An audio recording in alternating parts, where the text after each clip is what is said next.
Pero ang ganda dito, oh. Tingnan nyo guys, oh. Oh.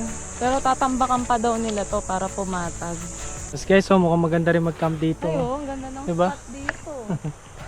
Kapag malakas daw yung ulan o dalawang bagyo yung talagang nagsunod, umaraw to, tumataas daw talaga yung ilog na to.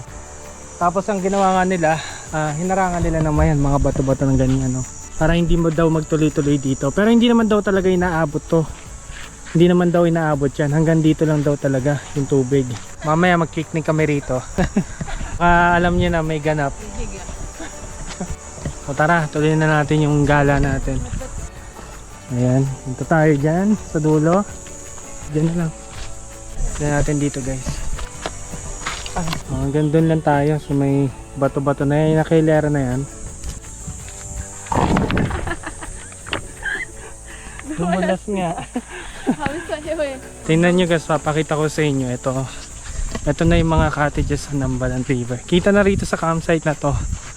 Ito, akyatin ulit natin to. Yeah.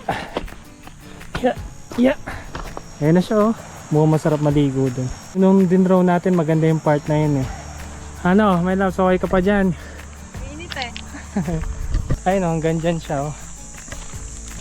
Ayan guys, mukhang hanggang dito yung property ng Camp Pebble Creek. Ayan. Kasi inaayos nila yan eh. Ano, silipin ba natin? Silipin lang natin yung Nambalan River. Ito guys yung ano, yung view dito. Maganda rin, oh. Oh. Ayan siya, oh. Kasalinaw din yung tubig. Masarap dito guys kasi masilong, oh. Yung ganito. Dito ka mag-swimming, oh. Sarap. Tapos ang lakas ng agos doon. Ako nga magbasa. Hindi na, oh.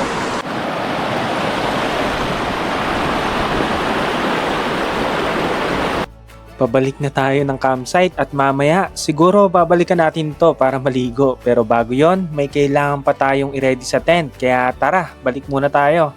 2 PM na ngayon at ito yung temperature ngayon dito. Ito. Ayan. 38.94. Grabe. Mainit sa ngayon. Pero okay lang. Maganda naman ang view. At ito, nakasilong naman tayo sa dome tent natin. Kaya medyo mainit lang pero tolerable naman. At dahil nga mainit pa, nagpahinga na nga muna kami at nag-relax lang sa mga gandang spot. After nito guys ay tatry na natin humanap ng pang bonfire natin. At kailangan na din natin itong ma-set up dahil meron pa kaming gustong gawin bago magdilim.